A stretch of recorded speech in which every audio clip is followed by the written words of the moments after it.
Podcast, episode 225. As always, I'm Brett. That's Hagen, brought to you guys by Chinook Ceadery, as well as brought to you by Stat Soldier. Go check out our CEO's new website, statsoldier.com.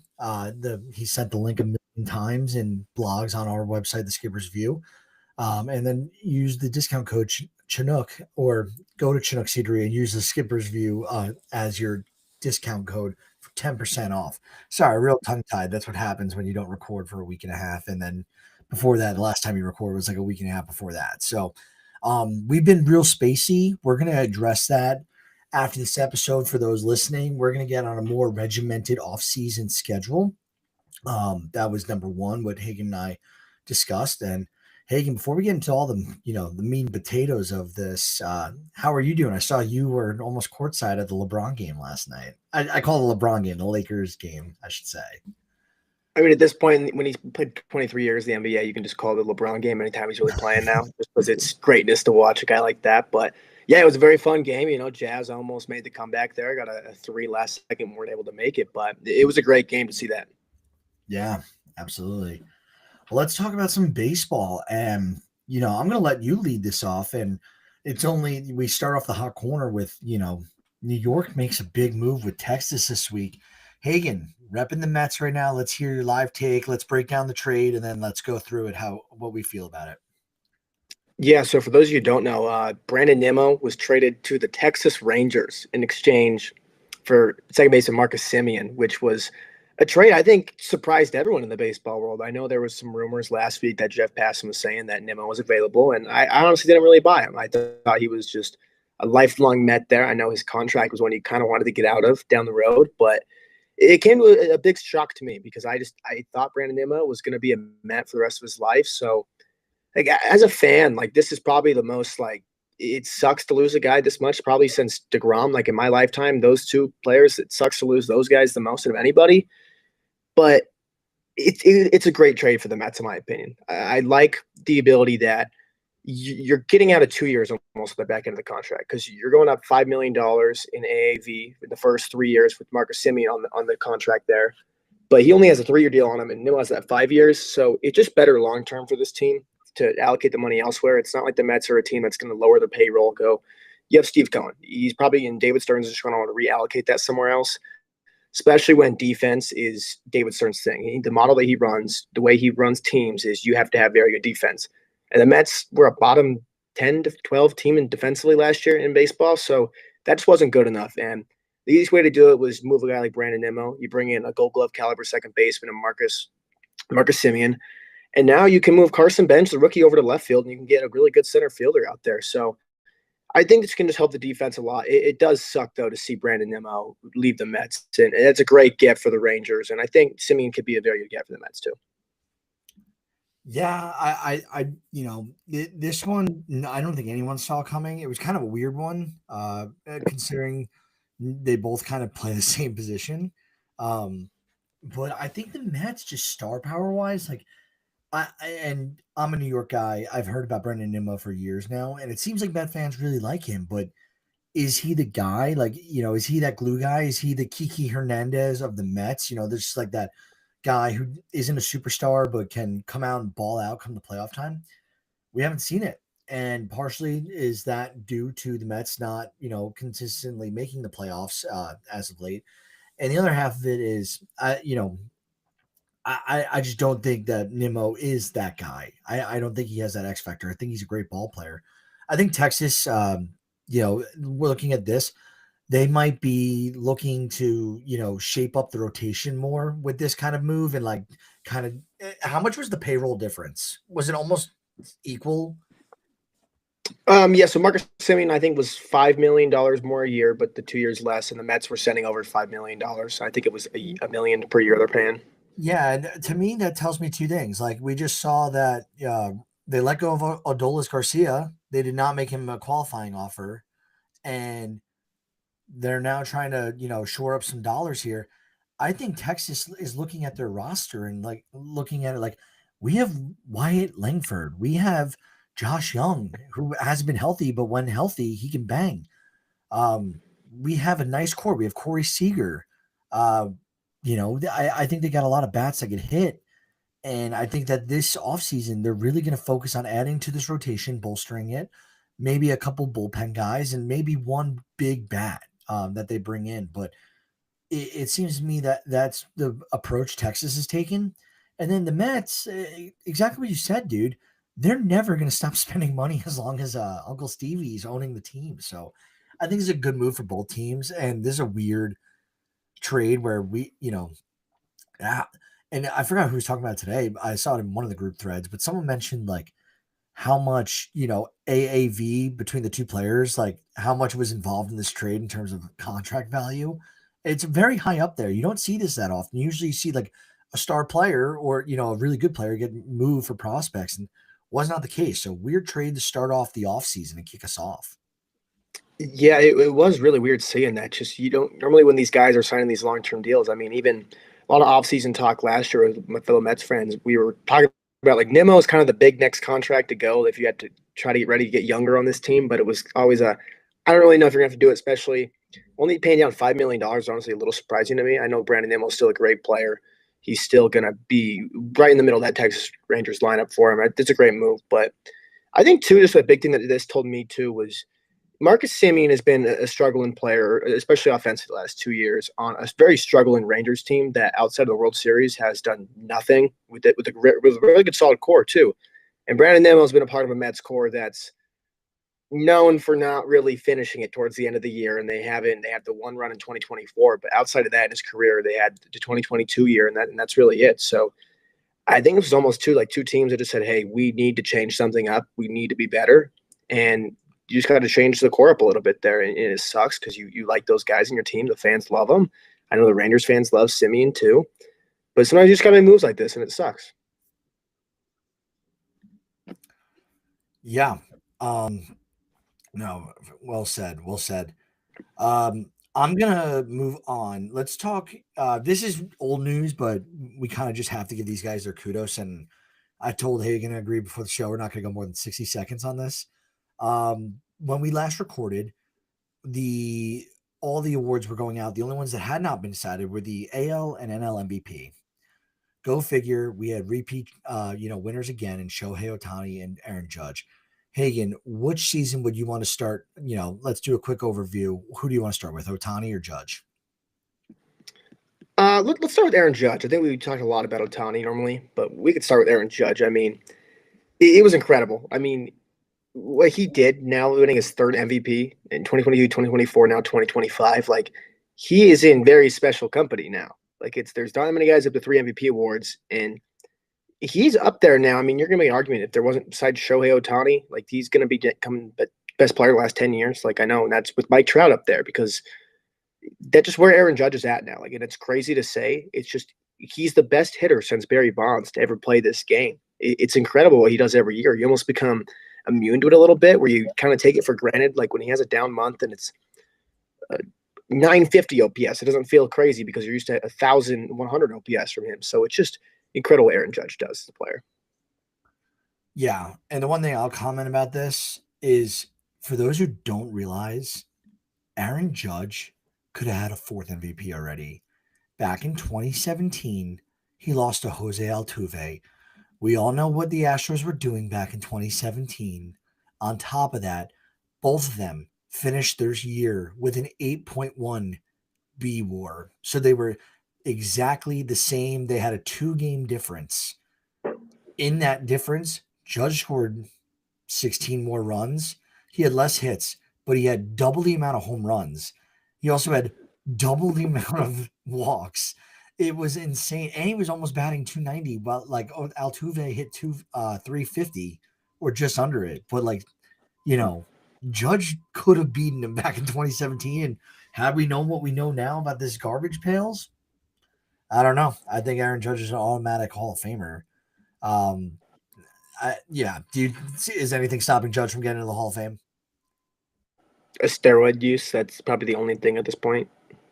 Yeah, he's 62.3 career B war at this point with a 300 batting average, essentially. Yeah, he's got a lot. So let's go to Otani. Otani, it's really and someone brought this up in my baseball group chat, so I'll kick this one off and then I'll let you take this and kind of answer that. So someone posed the question and they were saying, I'm trying to ask a serious question, but I'm not trying to sound like an asshole. Um, what is it going to take for anyone to beat Otani in the National League for MVP now? And my first thought was like, yeah, no one's going to overtake him for MVP as long as he's throwing, 100 plus strikeouts a year, which is like the smallest side of him pitching. That's like him becoming a back end reliever at some point. And, him hitting 30 plus bombs and stealing 25 plus bags and, whatever. So, Hagen, obviously there's so much talent in the MLB and we have no idea what the injuries, but what is someone going to have to do to top Otani for the MVP? Let's just say over the next like 3 years, like 3 more prime years of Otani, considering he's 31 now.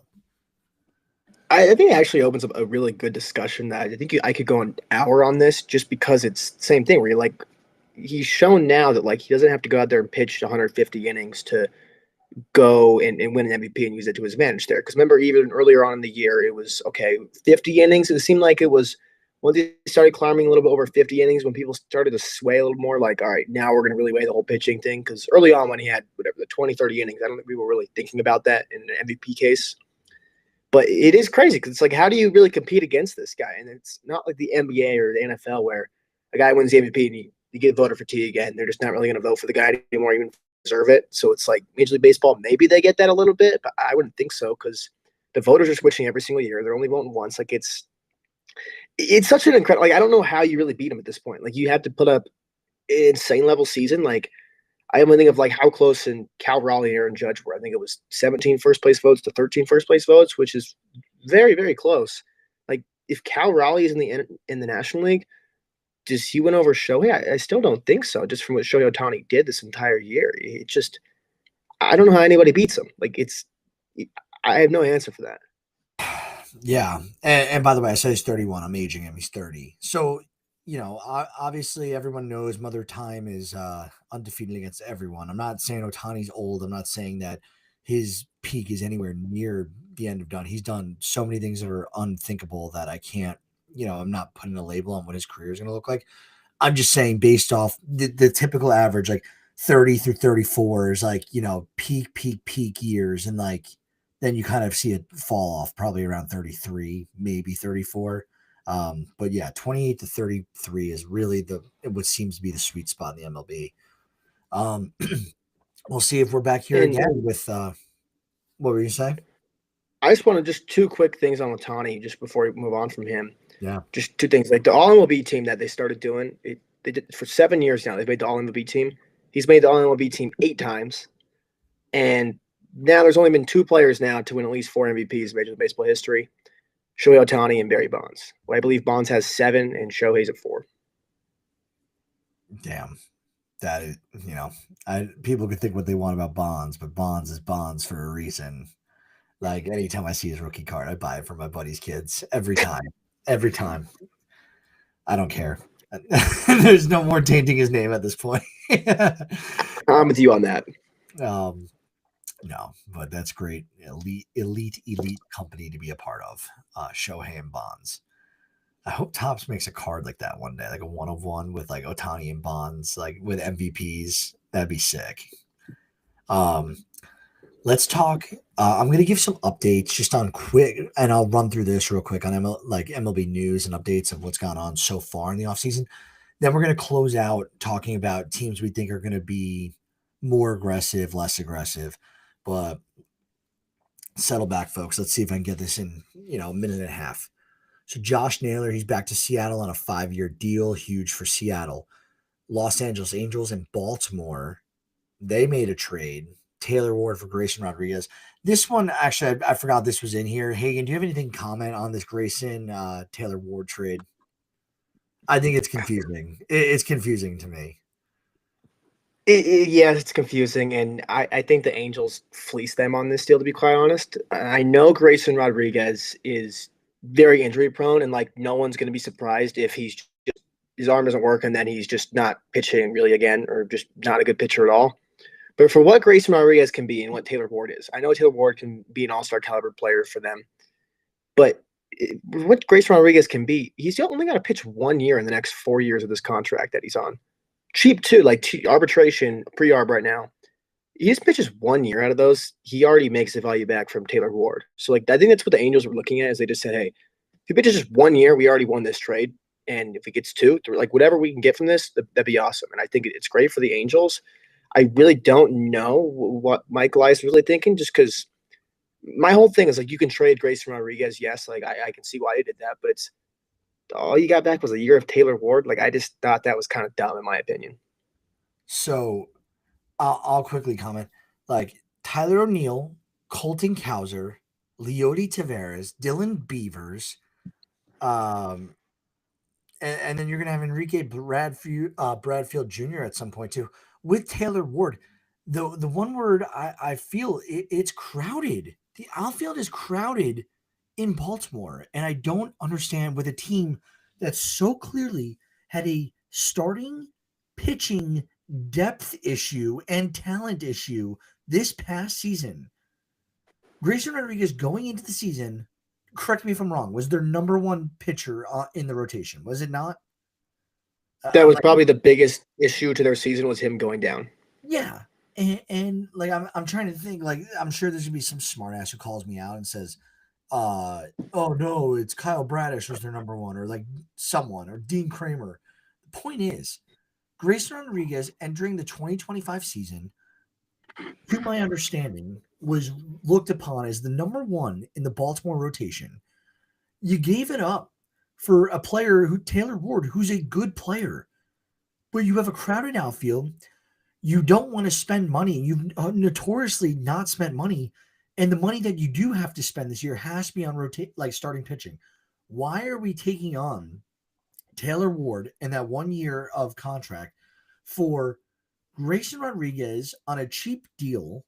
And you could have made Grayson your fourth starter this year by going to get two starters in the offseason here. Go get Michael King, make him your two. Go get Dylan Cease, make him your one. I'm not just saying the Padres guys. I'm just saying in general, like there are guys out there. Go get Framber. Go get someone. And like Grayson Rodriguez, who's coming back from a health injury. Um, sorry, that weird health injury. Coming back from an injury, like why are you moving him at this point? I feel like one, the value on Rodriguez, you like imagine he has a great season. At the end of the year, you could trade him with a couple, if not a few years left of control and get some prospects out of it. This made no sense to move him now. On the other hand, I will say this: this is the Angels. They've made their handful of bad moves in the history of that organization. They seem to always kind of be a little late on guys. Whoever they go out and sign, they're always just missed the peak. And it's like Pujols. Do we even need to talk about Rendon? How many pitchers have they signed? I felt like Patrick Sandoval was awesome, and then he got moved to LA, and it was like, what happened to Patrick Sandoval? Um, I'm putting Sandoval in the same conversation as Pujols and Anthony Rendon here, but you get my Josh point. Hamilton too. Josh Hamilton, you get my point, guys. I feel like Los Angeles, they try and replicate what the Yankees do by getting like big signs, but they just do it even worse than the Yankees do, where the Yankees love paying like 32-year-olds like top dollar, and then they just bust out, and they're like, "Oh, what happened here?" It's like, well, he was 32 when you signed him to a 10-year deal. Yeah, I don't know. This one kind of enraged me because I was like, it seems stupid on paper. That's what I'll say. I'm not an MLB exec. It seemed dumb. Yeah, I agree with you there. Like I tried to I had a big immediate reaction of having no idea what Michael Elias was thinking there. And I try let me sleep on it. Let me see in the morning. Let me cool down a little bit just to see what he was thinking. And I can see a little bit more. My whole thing is like, if you're gonna trade him, like that's all you're gonna get. That's just I'm at a loss for words of that. Yeah. Yeah. Um, let's keep moving. Yankees, they reached a 1-year deal with Ryan Yarbrough to return. I love that. They also agreed to 1-year contracts with Oswaldo Cabrera and Clark Schmidt. I love both of those. They avoided arbitration and they non-tendered 5 pitchers ahead of the afternoon deadline. So they cut loose Mark Leiter Jr., which I thought was interesting. They also non-tendered Mike Arias, Jake Cousins, Scott Efros, and Ian Hamilton. Clark Schmidt's getting $4.5 million for 2026. The Royals, they signed Alex Lange to a 1-year contract. I think that's a nice depth piece for the bullpen there. Kind of a sneaky ad. We mentioned it earlier, but Adolis Garcia and Jonah Heim, they're both non-tendered by the Rangers. They become free agents. The Cubs, they had Phil Matone to a 2-year deal with a club option. So uh, the Cubs that we knew they needed bullpen help. That this year there was a long period of time where it was like Palencia or like who was the other guy? Their setup man for a while. He like sounds like a closer too. You know what I'm talking about? Porter Hodge. Porter Hodge. Yeah, Yeah. I faced him in high school, by the way. So like the Cubs were really concerned with closer this year, and I'm not saying Phil Matone is going to answer their closer role, but he helps shore up that bullpen a little bit, and that the Cubs need arms. Their lineup is fine. Yu Darvish, he's going to miss 12 to 15 months having an ACL brace surgery. So Padres, King, Darvish, and Cease are all questionable to return for 2020. Like Darvish is out, but I'm saying the other two, they might be losing 3 starters out of the rotation. The Padres, they got their work cut out for them this offseason. And then finally, Kazuma Okamoto of the Yomiuri Giants and right-hand pitcher Kona Takahashi of the Saitama Cebu Lions. They both were posted as well into the mix with a few other Japanese players. So they're also out of the Nippon League. We'll see, where all these guys end up going. But real interesting stuff. Those are the big headlines of signings and tendering, non-tender offers and whatever have you. Hagen, that being said, we got so much free agency ahead of us. Where do you want to start? What division or what team do we want to talk about? I want to start with 2 teams that have kind of made headlines recently, and just from articles that have came out, and that's the Pittsburgh Pirates and the Miami Marlins, who we all know those 2 teams are kind of known for being like bottom 5 every year, not spending any money. Teams that are just going to collect the revenue share money, just spend enough so they don't get sued by the Players Association. But Jeff Passan had an article last week, and it came out and they said the Pirates, their highest contract of all time is Francisco Liriano for $39 million. They offered $80 million in that range to Josh Naylor, which I thought that shows something to me, like, hey, we're actually trying to spend money here. But I don't know if I 100% buy it yet. I think they're going to spend more money this offseason, but if you're giving me 80 and you're missing by $10, $15 million, whatever it was, you can say, oh, yeah, we're active on these guys, but you can do that knowing you're $10 million short of other teams, knowing the guy's not going to want to come to your organization and say you tried, but like that really wasn't a true effort. So I don't buy that 100% yet. And then also, too, there's a thing aspect with the whole CBA now, because with the agreements, they're going to be the next collective bargaining agreement coming up next year. There's going to be teams like these Pirates that all these top teams are going to go after these guys and say, you guys want a salary cap. You guys don't spend any money, so why should we back you guys and all this? And the Pirates and the Marlins are fitting the bill of they never do anything in the offseason. And now, the year before the CBA, they're trying to go out and sign guys. Like the Marlins this morning, it came out that they were in talks with Michael King. So, and just very surprising to hear from these guys. So, I think it's going to be a very weird offseason where you're going to see some of these really bottom feeder teams that are always just collecting revenue sharing money and not spending just barely enough so you don't get sued by the Players Association. I think those teams are going to go out there and they're going to be more active this offseason. So I think all these middle tier guys that are kind of getting lost a little bit with how high up the contract's gotten for the main tier guys and the low tier guys, and the middle tier is kind of dying a little bit, just like the NBA. I think those guys are going to find very good homes, at these contracts with these teams like the Pirates, the Marlins, and teams like that. Yeah, I had a feeling the Marlins were going to get a little sticky this year just because, like, they have so many good young guys, especially their pitching staff. Like, they didn't move Sandy Alcantara. They didn't move Yuri Perez. They have Max Meyer when he's back. They have guys in the rotation, and I feel like they kind of put together the sneaky little ball club. Like, last year, I remember we were talking about, like, the NL East and making the playoffs and what have you. Who do we expect? And we said the Marlins aren't there yet. The Marlins, Hagen, were 4 games under 500 this year, and they were 4 games worse than the Mets in the division. They finished 3rd in the division. Like, the Marlins actually have a nice little team. Like Augustin Ramirez is solid. Edward Cabrera I didn't even name. I feel like they can really, I keep seeing who is it? Will and Sam talking about Joe Mack, one a catcher in their system coming up. So Norby, Griffin Conine, like I think this is cheeky little team. If they make a couple splashes, go get some bats like impact bats, like go get Eugenio Suarez on like a heavy AAV deal, but like don't sign him to 6 years, sign him like 2. Um, I think they can make additions to this to make them a real, contender for the division at least. I know Philly's in the division, but still, who knows what Philly's going to strike this offseason. I mean, yeah, like I talked to it a little bit, obviously, just being a Mets fan, or it's like the NL East is going to become, it's on its way to being a very good division. Obviously, you have the Mets that are going to, at least on paper, while David Stearns is there, they're going to be at the top of just Major League Baseball on paper. As a Mets fan, I can't guarantee they're actually going to perform that way. The Braves are always going to be up there good. Phillies, for at least a couple more years, going to be up there, and the Marlins are on their way up. It just, who knows how the Nationals will be under new management now, and I think that can change their franchise around. But the NL East is becoming a very juggernaut division. I agree. Like the Braves aren't even winning it easily anymore, and everyone said their rotation was like one of the better. Not their rotation, their like entire roster was one of the better rosters the last 2 years. They haven't made the playoffs, so they're not winning games that they should, or on paper should.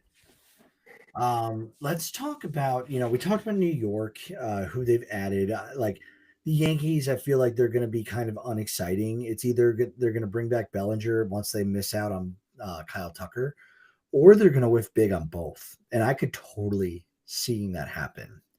Um, I think the big thing, Tucker has been rumored the last week that a Los Angeles Dodgers were a real player there.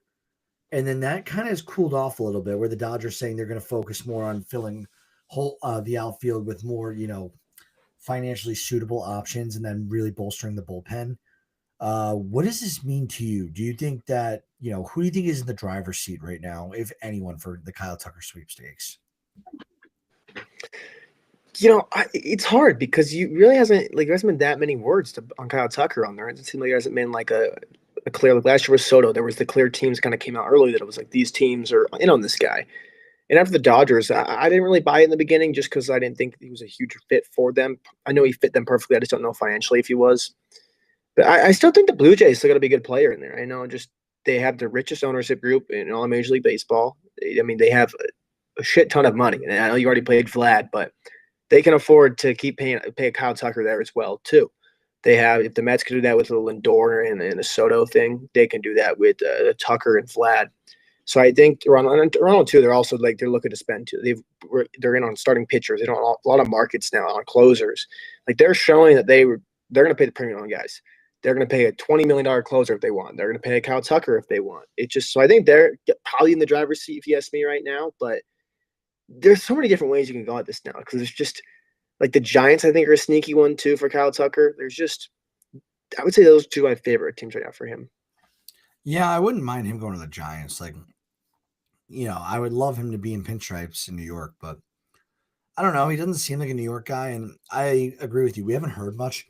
I didn't expect to hear much. Kyle Tucker, you never hear in the news. I feel like he is going to be so quiet, and we're just going to get a pass-in bomb like Kyle Tucker signs with Texas Rangers. Like it's going to be something like crazy like that, just like out of the woodworks.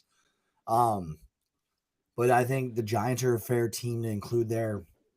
I would hate if he went to Toronto.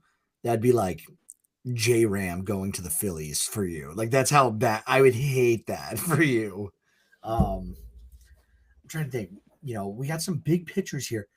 If Tucker goes to Toronto, do you think Toronto's going to have enough firepower to go after Framber Valdez as well?